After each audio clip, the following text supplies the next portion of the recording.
Good evening, and welcome to this celebration of Good Friday, brought to you by the folks of Schweitzer United Methodist Church. I'm Pastor Jason, one of the pastors here. We welcome you as we travel with Jesus from the Garden of Gethsemane to the cross, as we remember his journey where he gave his life for us. Tonight, we're going to have a number of readings.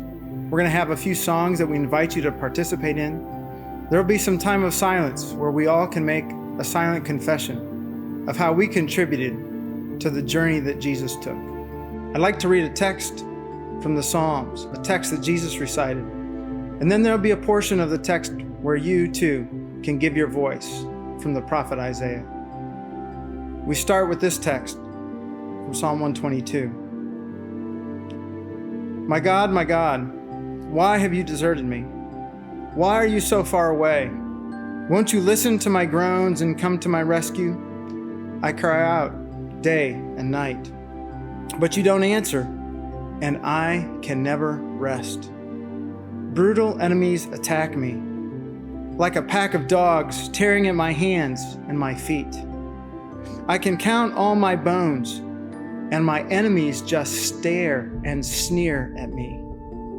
They took my clothes and they gambled for them. Don't stay far away. Lord, my strength comes from you, so hurry and help. He was wounded and crushed because of our sins. By taking our punishment, he made us completely well. All of us were like sheep that had wandered off. We had each gone our own way, but the Lord gave him the punishment we deserved.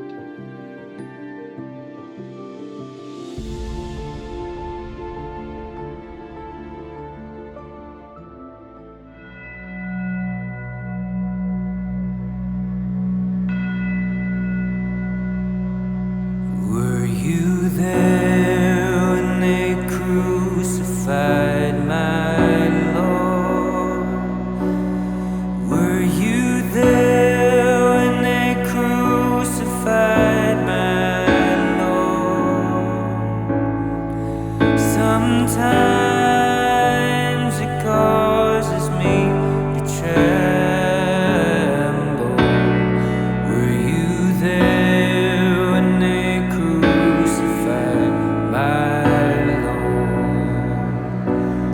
Were you there when they nailed him to a tree? Were you there when they nailed him to a tree? Sometimes I feel like shouting glory. Were you there when they nailed him to the tree? Were you there when they laid him in a tomb? Were you there when they laid him in a tomb? Sometimes it causes me to tremble. Were you there when they laid him in a tomb? Were you there when they crucified my Lord? Were you there when they crucified my Lord? Sometimes it causes me to tremble.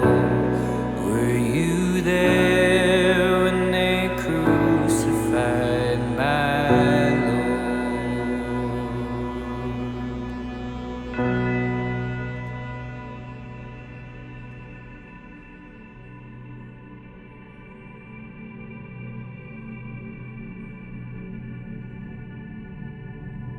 Then Jesus went with them to the olive grove called Gethsemane, and he said, "Sit here while I go over there to pray."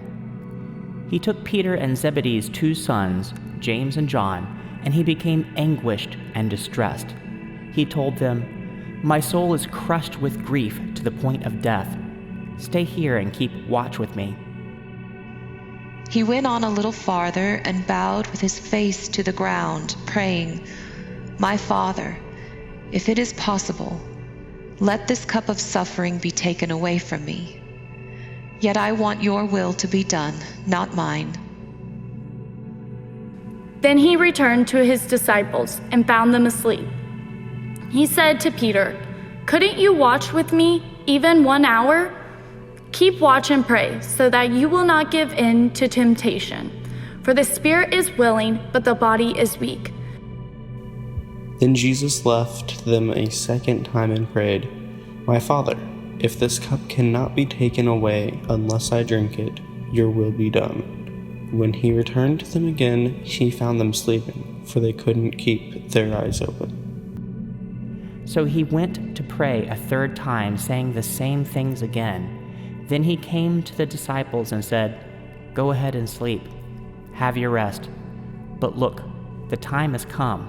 The Son of Man is betrayed into the hands of sinners. Up, let's be going. Look, my betrayer is here." And even as Jesus said this, Judas, one of the 12 disciples, arrived with a crowd of men, armed with swords and clubs. They had been sent by the leading priests and elders of the people. The traitor, Judas, had given them a pre-arranged signal. "You will know which one to arrest when I greet him with a kiss." So Judas came straight to Jesus. "Greetings, Rabbi," he exclaimed, and gave him the kiss. Jesus said, "My friend, go ahead and do what you have come for."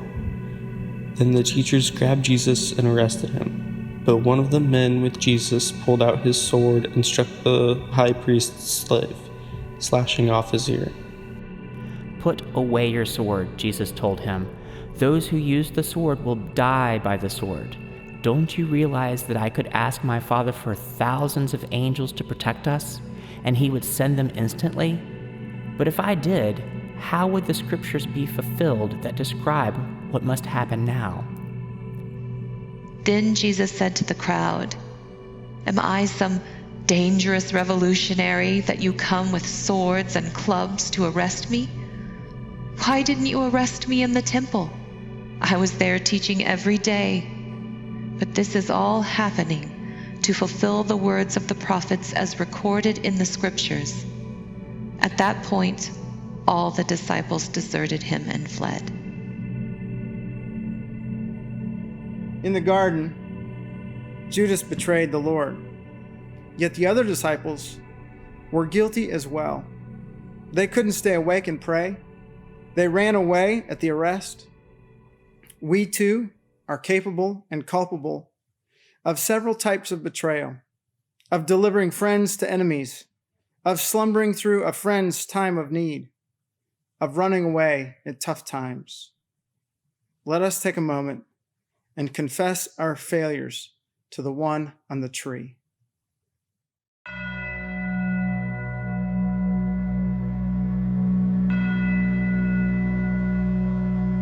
Were you there when they crucified my Lord? Were you there when they crucified my Lord? Sometimes it causes me to tremble.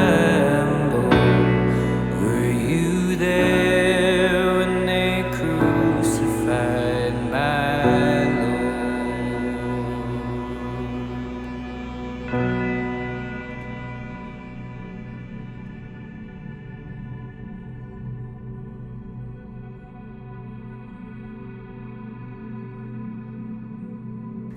Then the people who had arrested Jesus led him to the house of Caiaphas, the high priest, where the teachers of religious law and the elders had gathered.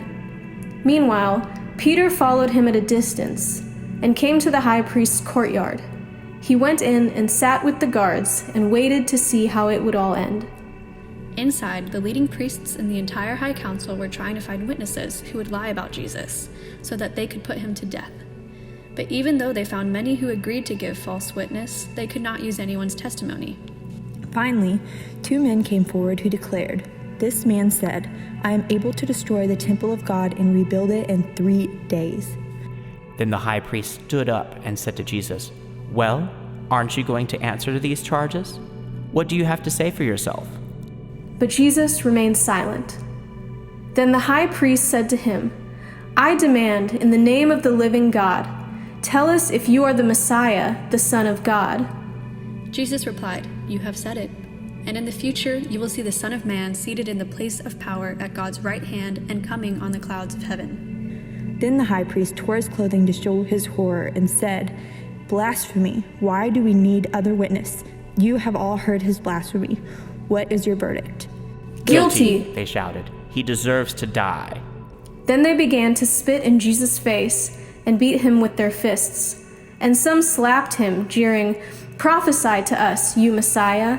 Who hit you this time?" Meanwhile, Peter was sitting outside in the courtyard. A servant girl came over and said to him, "You were one of those with Jesus, the Galilean." Peter denied it in front of everyone.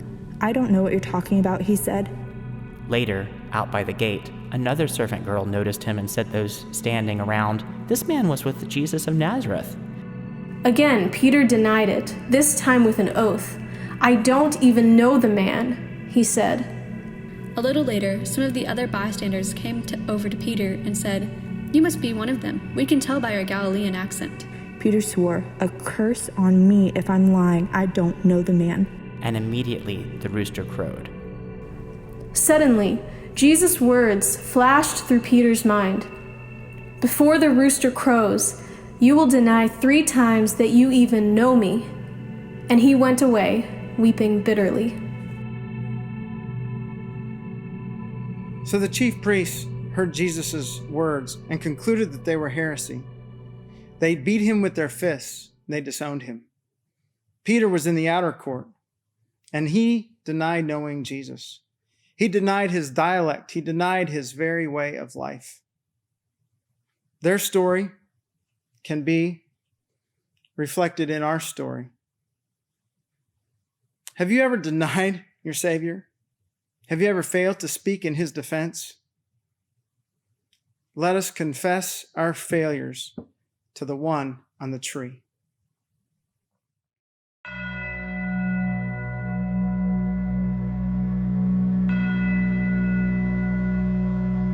Were you there when they crucified my Lord?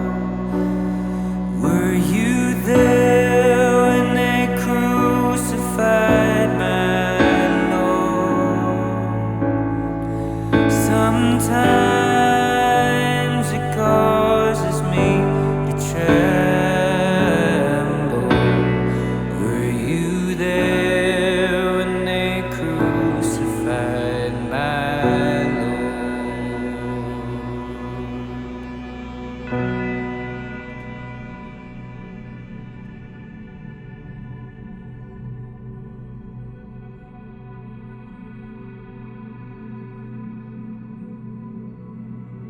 Very early in the morning, the leading priests and the elders of the people met again to lay plans for putting Jesus to death.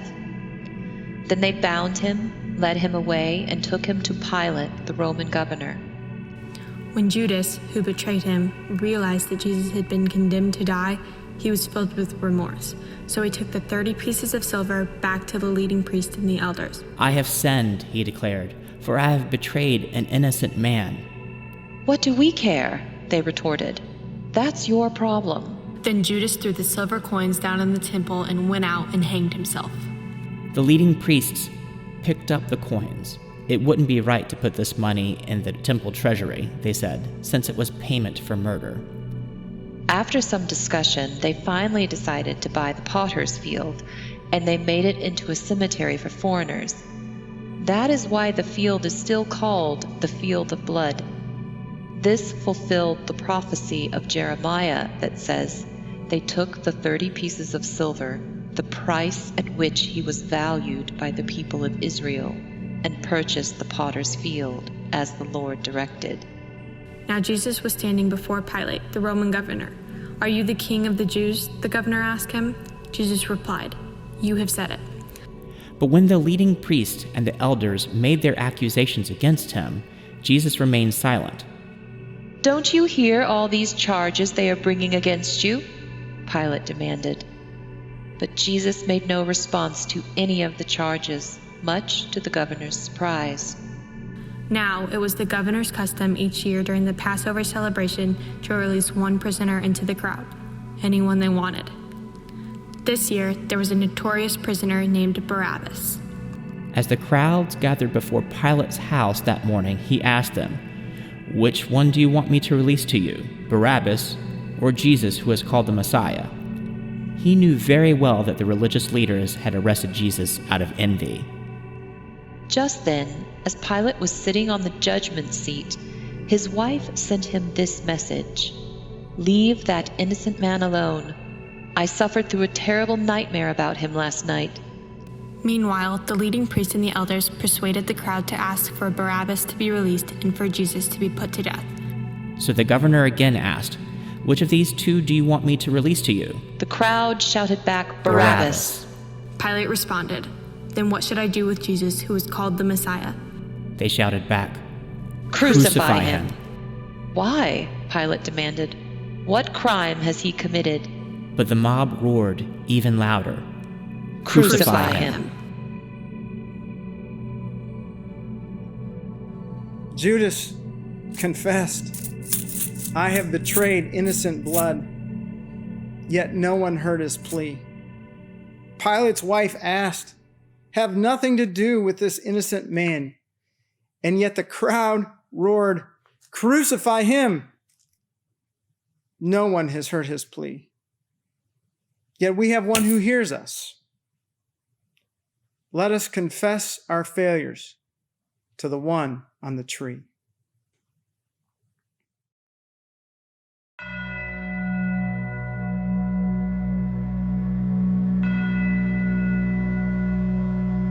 Were you there when they crucified my Lord?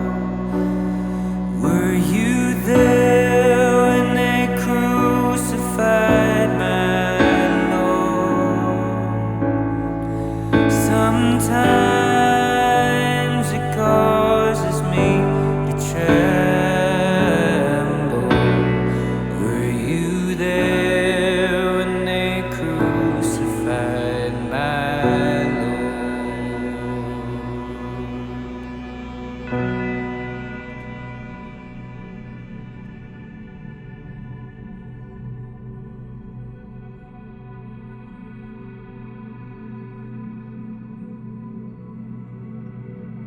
When they were finally tired of mocking him, they took off the robe and put his own clothes on him again. Then they led him away to be crucified. Along the way, they came across a man named Simon, who was from Cyrene, and the soldiers forced him to carry Jesus' cross. And they went out to a place called Golgotha, which means place of the skull. The soldiers gave Jesus wine mixed with bitter gall, but when he had tasted it, he refused to drink it. After they had nailed him to the cross, the soldiers gambled for his clothes by throwing dice. Then they sat around and kept guard as he hung there. A sign was fastened above Jesus' head announcing the charge against him. It read, "This is Jesus, the King of the Jews." 2 revolutionaries were crucified with him, one on his right and one on his left. The people passing by shouted abuse, shaking their heads in mockery. "Look at you now," they yelled at him. "You said you were going to destroy the temple and rebuild it in 3 days? Well then, if you're the Son of God, save yourself and come down from the cross." The leading priests, the teachers of religious law, and the elders also mocked Jesus. He saved others, they scoffed, but he can't save himself. So he is the King of Israel, is he? Let him come down from the cross right now, and we will believe in him. He trusted God, so let God rescue him now if he wants him. for he said, "I am the Son of God."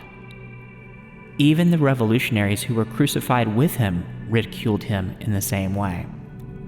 At noon, darkness fell across the whole land until 3 o'clock. At about 3 o'clock, Jesus cried out with a loud voice, "Eli, Eli, lama sabachthani," which means, my God, why have you abandoned me?" Some of the bystanders misunderstood and thought he was calling for the prophet Elijah. One of them ran and filled a sponge with sour wine, holding it up to him on a reed stick so he could drink it. But the rest said, "Wait, let's see whether Elijah comes to save him." Then Jesus shouted out again, and he released his spirit. Those who were there, the soldiers, the chief priests, the crowd, and the robbers who were crucified along with Jesus, they took time to hurl insults at him. "Come down from the tree," they shouted. "He saved others. Why can't he save himself? Let God renounce him now if he wants, for he said, 'I am the Son of God.'" All of these were insults hurled at Jesus as he hung on a tree, nailed there. For the insults we too have hurled at one another, at God, at those around us. Let us confess our failures to the one who hangs on the tree.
flow that makes me white as snow.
At that moment, the curtain in the sanctuary of the temple was torn in two. From top to bottom, the earth shook, rocks split apart, and tombs opened. The bodies of many godly men and women who had died were raised from the dead. They left the cemetery after Jesus' resurrection, went to the holy city of Jerusalem, and appeared to many people. The Roman officer and the other soldiers at the crucifixion were terrified by the earthquake and all that had happened. They said, "This man truly was the Son of God." And many women who had come from Galilee with Jesus to care for him were watching from a distance. Among them were Mary Magdalene, Mary the mother of James and Joseph, and the mother of James and John, the sons of Zebedee. As evening approached, Joseph, a rich man from Arimathea who had become a follower of Jesus, went to Pilate and asked for Jesus' body. Joseph took the body and wrapped it in a long sheet of clean linen cloth. He placed it in his own new tomb, which had been carved out of the rock. Then he rolled a great stone across the entrance and left. Both Mary Magdalene and the other Mary were sitting across from the tomb and watching. The next day on the Sabbath, the leading priests and Pharisees went to see Pilate. They told him, "Sir, we remember what the deceiver once said while he was still alive. After 3 days I will rise again from the dead. So we request that you seal the tomb until the third day. This will prevent his disciples from coming and stealing his body, and then telling everyone he was raised from the dead. If that happens, we'll be worse off than we were at first." Pilate replied, "Take guards and secure it the best you can." So they sealed the tomb and posted guards to protect it.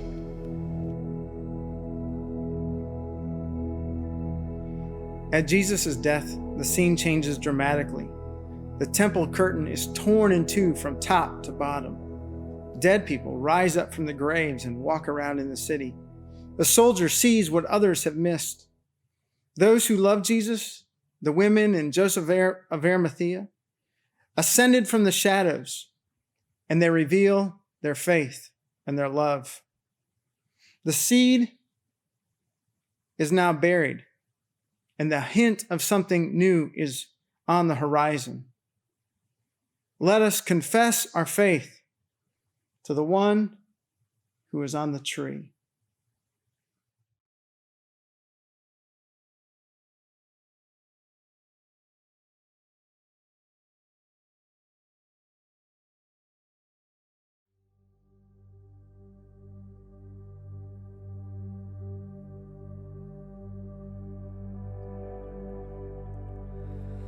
Like the frost on a rose, winter comes for us all. Oh, how nature acquaints us with the nature of patience.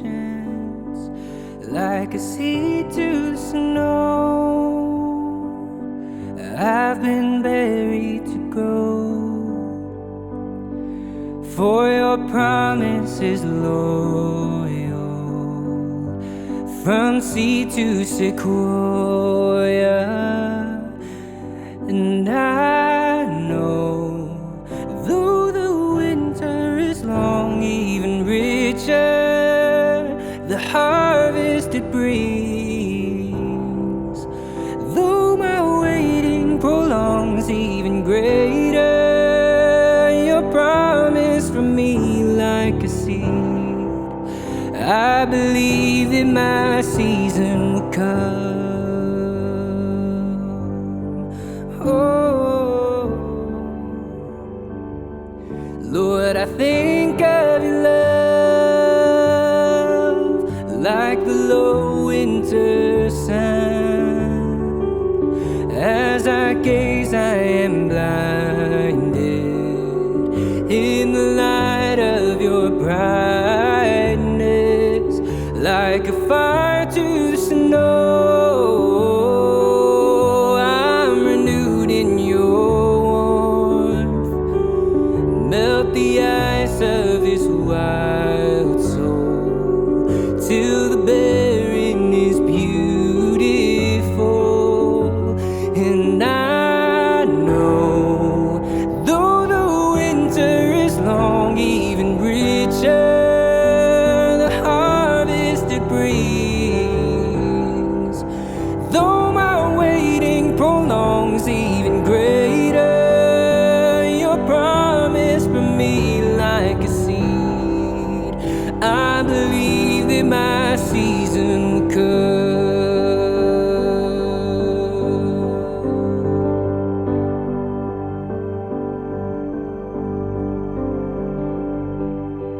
I can see the promise, I can see the future. You're the God of seasons, and I'm just in the winter. If all I know of harvest is that it's worth my patience, then if you're not done working, God, I'm not done waiting. You can see my promise, even in the winter, 'cause you're the God of greatness, even in a manger. For all I know of seasons is that you take your time. You could have saved us in a second, instead you sent a child.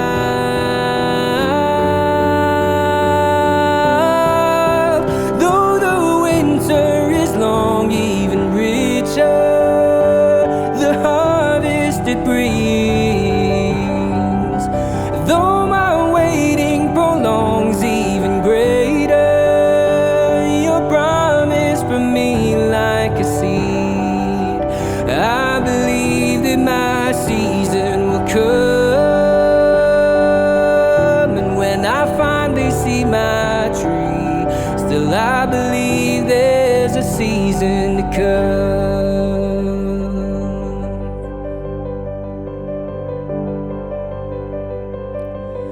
Like a seed you were sown for the sake of a soul, from Bethlehem soil grew Calvary sequoia. Ooh.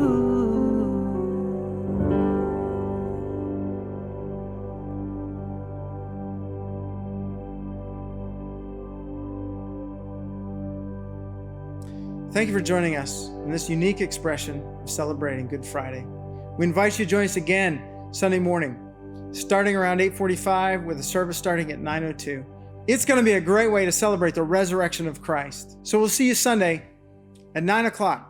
Invite your friends to join us. It's going to be a great day. Earlier in our service, we heard these words from Psalm 122, where Jesus said, and the psalmist says, "Lord, my strength comes from you, so hurry and help." As we move into the next few hours, know that this prayer, this cry of Jesus can be our cry and our prayer as well. Lord, come close to us. Hurry and help.